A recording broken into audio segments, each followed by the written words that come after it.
Guys, तो नमस्कार बच्चों।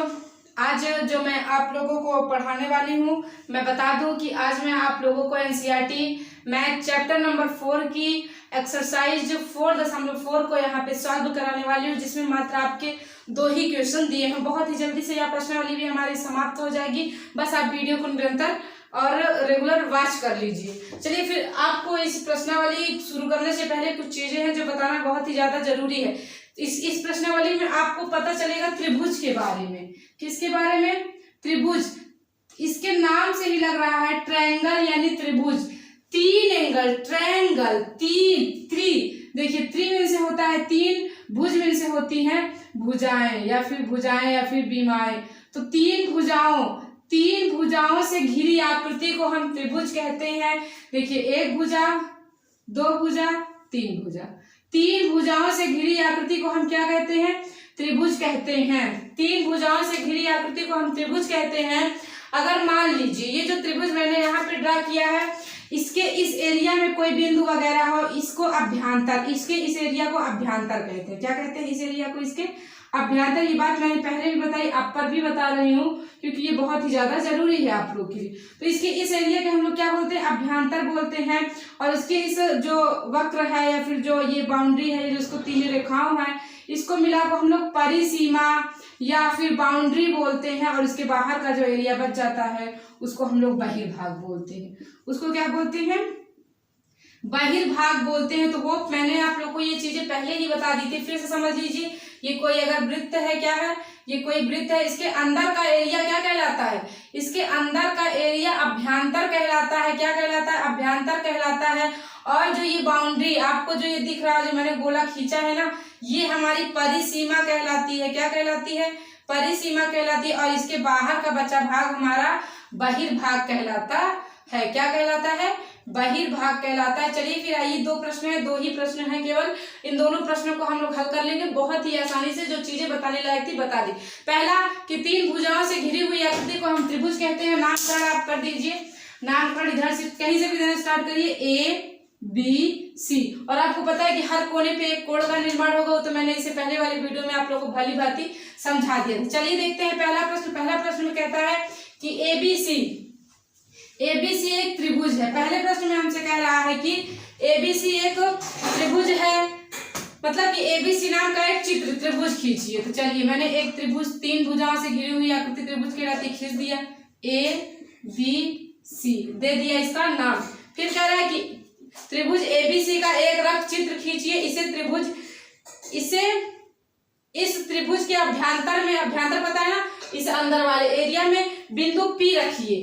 कहीं भी बस अभ्यांतर में बिंदु P को अंकित कर दीजिए। कर दिया।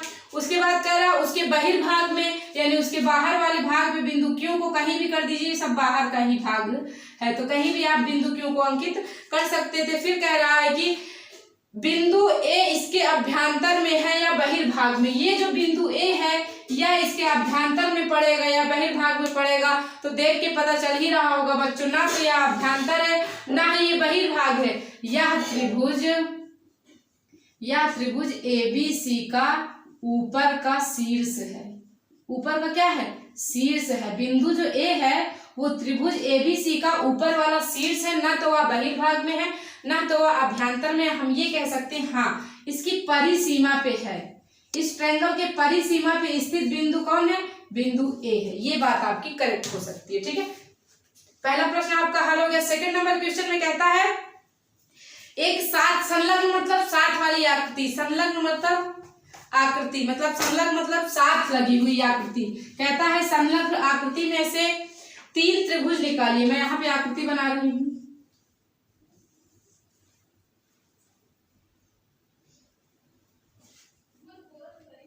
संलग्न आकृति से हमें 3 त्रिभुज बनाना है, ABC और यहाँ D। ठीक है, ये आकृति दी हुई है आपके प्रश्न में। पहला प्रश्न कह रहा है कि 3 त्रिभुज बनाइए। तो देखिए एक त्रिभुज हमारा ये बन रहा होगा, ये वाला खाली ये। ठीक है, एक त्रिभुज हमारा ये हो जाएगा। तो कहीं से भी यहीं से नाम देना स्टार्ट कर दो। त्रिभुज का सिंबल हम लोग ऐसे ही दिखाते हैं। ठीक है, छोटा सा त्रिभुज बना लोगे तो त्रिभुज ABD एक त्रिभुज हो गया। त्रिभुज ABD यानी इस त्रिभुज की बात की जाए। उसके बाद एक त्रिभुज ये भी तो है ना, 3 भुजाएं, 1 2 3 भुजा, तो अगला त्रिभुज लिख दो, त्रिभुज ACD। ACD मतलब इस ट्रायंगल की बात, एक जो बड़ा सा ट्रायंगल पूरा है, ये भी तो देखिए पूरा, ये भी तो एक ट्रायंगल बनेगा ना, तो एक ट्रायंगल का नाम लिख दीजिए त्रिभुज ABC। तो हमसे 3 त्रिभुज बनाने के लिए कहा था, बना दिया, पहला दूसरे नंबर पहला क्वेश्चन हमारा सॉल्व हो गया। ठीक है, उसके बाद 7 कोणों का नाम लिखिए। आपको इस आकृति में 7 कोणों के नाम लिखिए। इसे मिटाते हैं ताकि आपको कोण दिखा सके।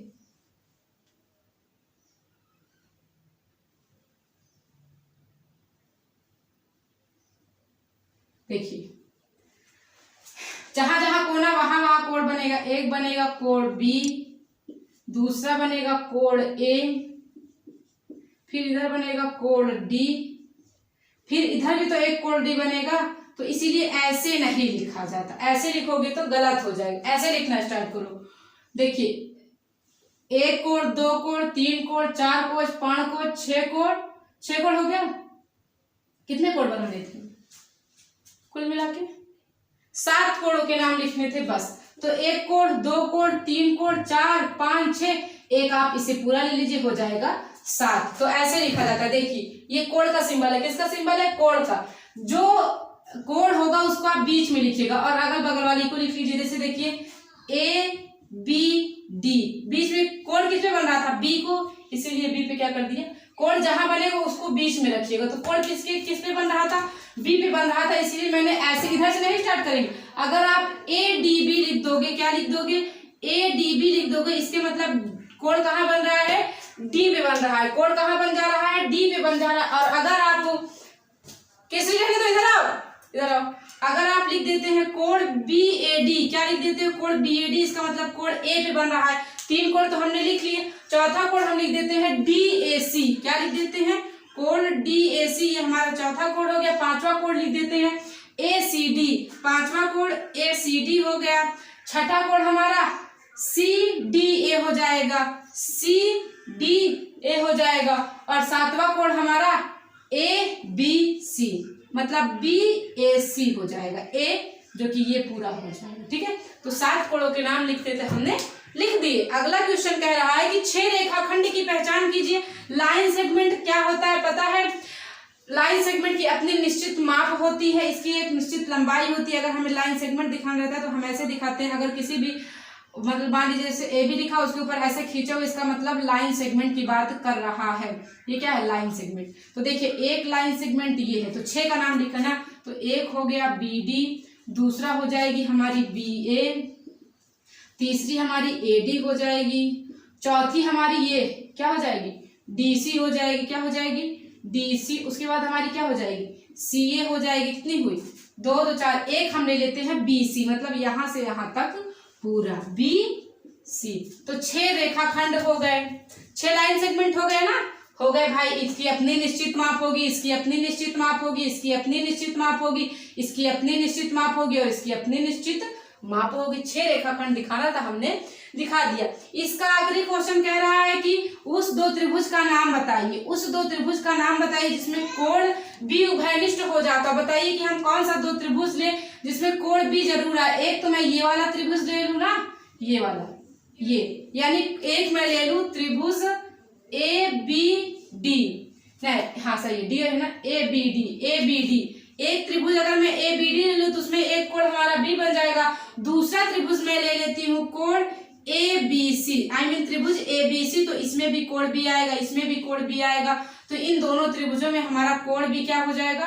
कॉमन हो जाएगा। तो ये आपके प्रश्न थे जो आपके समक्ष मैंने दोनों ही प्रश्न आप लोग को भली भांति तरीके से समझा दिया। तो आशा करती हूँ कि आप लोगों को बातें हमारी समझ आई होगी। वीडियो हमारा अच्छा लगा हो, वीडियो अच्छा लगा हो तो वीडियो को लाइक कर देना, चैनल को सब्सक्राइब कर लो, बगल में जो बेल आइकन दिख रहा होगा उसे पे प्रेस कर लो हर चीज की नोटिफिकेशन पाने के लिए। हर चीज का मतलब आपको पता है कि मैं JNV की भी तैयारी कराती हूँ, फॉर्म आ चुका है।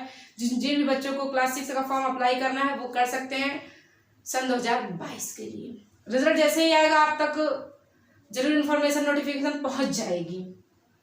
तो जल्दी से आप लोग कर लो ताकि नवोदय की क्लासेस भी आपकी लाइव रेगुलर होने लगे। बाकी आपकी क्लासेस जो हो रही वो होगी, कोई भी बंद नहीं होगी। तो होप आप लोग को वीडियो अच्छा लगा होगा। वीडियो अच्छा लगा तो वीडियो को लाइक कर दो, अपने दोस्तों के साथ भी शेयर कर दो बाकी फीडबैक वगैरह दे देना, कमेंट में बता देना वीडियो कैसा लगा। चलिए फिर अभी चलिए मिलेंगे अपने अगले वीडियो में, इस प्रश्नावली को आगे बढ़ाएंगे। जय हिंद, वंदे मातरम।